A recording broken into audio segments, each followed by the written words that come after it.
बचत करना सीखो। माँ जी, देखिए मैं आप सबके लिए क्या लेकर आई हूँ। शालिनी ने अपनी सास उमा जी से कहा। शालिनी सास, ससुर, पति, ननद, जेठ सबके लिए महंगे कपड़े लेकर आई थी, सिवाय जेठानी सीमा के। शाम को किचन में सीमा को जाते देखकर शालिनी ने कहा, भाभी सुनिए ना, ये लीजिए, जेठ जी और बच्चों के लिए नया टैबलेट लेकर आई हूँ थी। सीमा ने कहा, शालिनी, एक बात मैंने पहले भी समझाया था और आज फिर वही कह रही हूँ। इतने महंगे गिफ्ट हर महीने लाने की क्या ज़रूरत है। पैसों की बचत भी करना सीखो। आज की बचत ही कल हमारे काम आती है। तुम पूरी तनख्वाह क्यों खर्च कर देती हो? पूरी 1 महीने की मेहनत के बाद ये पैसे आते हैं और तुम खर्च में एक पल भी नहीं लगाती। मैं तुम्हें तुम्हारी भलाई के लिए ही कह रही हूँ। इतना सुनते ही शालिनी को गुस्सा आ गया। उसने कहा, भाभी, मुझे पता था कि आप अपना लेक्चर जरूर देंगी, इसलिए मैं आपके लिए कुछ नहीं लाई, ना आगे से लेकर आऊंगी। दरअसल आप ये सब मेरी भलाई के लिए नहीं, अपनी जलन में कह रही हैं। आपको जलन होती है कि मैं आपसे ज़्यादा कमाती हूँ। आप सबके लिए इतने महंगे गिफ्ट ला ही नहीं सकती, क्योंकि इसके लिए बड़ा दिल चाहिए, जो आपके पास तो बिल्कुल भी नहीं है। आप एक मिडिल क्लास कंजूस औरत हैं। यह सब सुनकर सीमा की आंखों में आंसू आ गए। वो अपने कमरे में जाने लगी। तभी उमा जी ने कहा, रुको सीमा, शालिनी, बड़ों से बात करने का यह तरीका तुम्हें सिखाया गया है? सीमा ने तुम्हारी भलाई के लिए तुम्हें बचत करने के लिए कहा और तुम उसको जलन और कंजूसी का नाम दे रही हो। आज एक बात मेरी तुम ध्यान से सुन लो।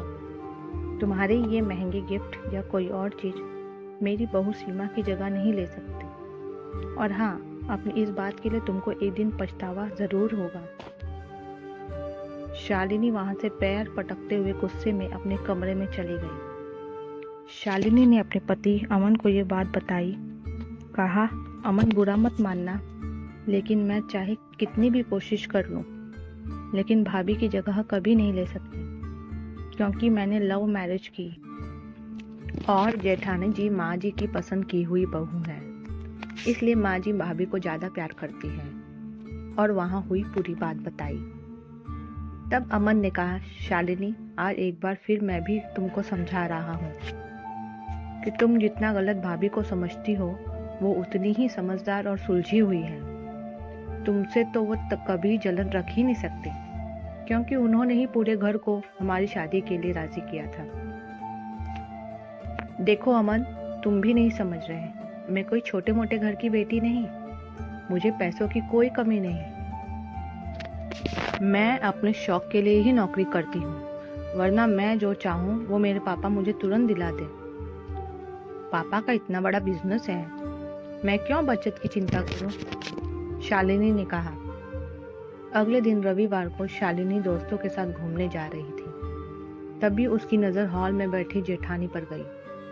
उसने गुस्से से अपना पर्स उठाया और फोन हॉल की टेबल पर ही भूल गई। सीमा ने आवाज देनी चाही तो उमा जी ने रोक लिया। कहा, जाने दो, वैसे भी एक फोन है उसके पास, अभी आवाज दोगी तो बेकार में नाराजगी झेलनी पड़ेगी। सीमा ने कहते हुए जैसे ही फोन रखा, देखा तो शालिनी के फोन पर उसके भाई का फोन आ रहा था। सीमा ने फोन उठाकर बोलना चाहा कि तभी उसने बिना आवाज सुने रोते हुए बताया कि दीदी जल्दी अस्पताल आ जाओ, पापा को अस्पताल लेके जा रहे हैं। कहते हुए फोन रख दिया। सीमा के साथ पूरा परिवार अस्पताल पहुंचा। वहां जाकर पता चला कि उनके बिजनेस पार्टनर ने उन्हें धोखा दे दिया और धोखे से सब कुछ अपने नाम कर लिया। शालिनी का भाई उमेश मुंह पर हाथ रखकर बेंच पर बैठा रो रहा था। तभी रमा ने उसके सिर पर हाथ रखते हुए कहा, उमेश, क्या बात है, अपनी बड़ी बहन को नहीं बताओगे? उमेश आश्चर्य से सीमा को देखने लगा और सारी बात बताई कि अभी पैसे जमा नहीं किए गए तो डॉक्टर इलाज नहीं करेंगे। मुझे और माँ को पापा ने पैसों की कभी डिटेल नहीं बताई। अभी हमारे पास इतने पैसे नहीं और शालिनी दी भी फोन नहीं उठा रही। मुझे लगा वो ही आएंगी।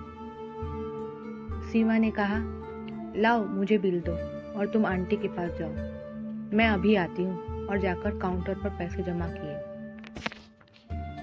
शालिनी ने फोन पर अपने भाई की इतने सारे मिस्ड कॉल देखकर परेशान हो गई। तभी उसको उमेश का मैसेज रिसीव हुआ, जिसमें लिखा था, दीदी पापा की हार्ट सर्जरी हो रही है, अर्जेंट पैसे चाहिए।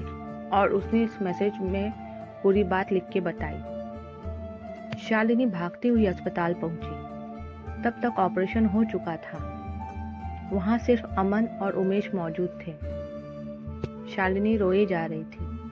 तब अमन ने कहा, शालिनी घर चलो, अभी पापा को आईसीयू में रखा है, अब कल सुबह ही मिलना हो पाएगा। शालिनी ने अमन से कहा, अमन मुझे उमेश से 1 मिनट कुछ बात करनी है। हाँ ठीक है, करके आ जाओ, मैं कार में बैठा हूँ। शालिनी ने उमेश से कहा, उमेश तूने पैसों का इंतजाम कहाँ से किया? क्या अमन से लिया या मेरे ससुराल वालों से? उनको तूने सारी बातें बता दी क्या? शालिनी मन ही मन सोच रही थी कि अब उसको हमेशा ताने सुनने पड़ेंगे और इनके पास होंगे तो भी ये लोग मदद नहीं करेंगे। सासू माँ ने पहले ही कह दिया था। तब उमेश ने कहा, नहीं दीदी, सिर्फ सीमा दी को सारी बात पता है और उन्होंने ही अस्पताल के पैसे दिए बिना किसी को बताए। दीदी वो तो बहुत अच्छी हैं। डॉक्टर से बात की और बिना किसी शोरगुल के मदद भी। अगर आज वो ना होती तो ना जाने क्या हो जाता। वो तो माँ को भी अपने साथ घर पर लेकर गई हैं। शालिनी सन्न हो गई सुन के कि जिस जेठानी की इज्जत उसने कभी नहीं की, आज उन्होंने उसके लिए इतना कुछ किया। घर पहुंचकर उसने देखा कि सीमा उसकी माँ का सिर दबा रही थी। शालिनी माँ के गले लग गई। तब सीमा ने शालिनी से इशारे में ना रोने की अपील की। शालिनी अपने आंसू को रोकते हुए बोली, माँ मैं चेंज करके आती हूँ। शालिनी ने अमन से कहा, अमन जरा भाभी को कमरे में भेजना। सीमा कमरे में आते ही बोली, शालिनी मैंने तुम्हें रोने से इसलिए रोका क्योंकि आंटी जी भी कब से रो रही थी और उनका सिर दर्द होने लगा था। वो घर पर अकेली रहती तो ज्यादा सोचती, इसलिए यहाँ लेती आई कि हम सबके बीच उनको अच्छा लगेगा। तुमको बुरा लगा हो तो? शालिनी ने सीमा का हाथ पकड़कर अपना एक हाथ सीमा के मुंह पर रख कर कहा, भाभी बस, इतना शर्मिंदा मत कीजिए मुझे, आप मुझे माफ कर दीजिए। मैं आपको पहचान नहीं पाई। आपकी अच्छाई को आपका ढोंग समझ बैठी। आपका एहसान मैं कभी नहीं भूलूंगी। नहीं शालिनी, कोई एहसान नहीं किया मैंने। वो भी तो मेरे माता पिता समान ही हैं और बहनें कभी एक दूसरे पर एहसान नहीं करती। तुम तो मेरी छोटी बहन जैसी हो। गलती करना तुम्हारा अधिकार है, समझाना मेरा काम, समझी?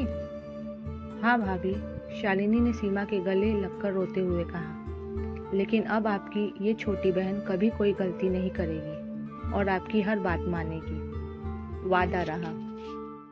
कहानी पसंद आए तो लाइक, सब्सक्राइब और शेयर अवश्य करें। धन्यवाद।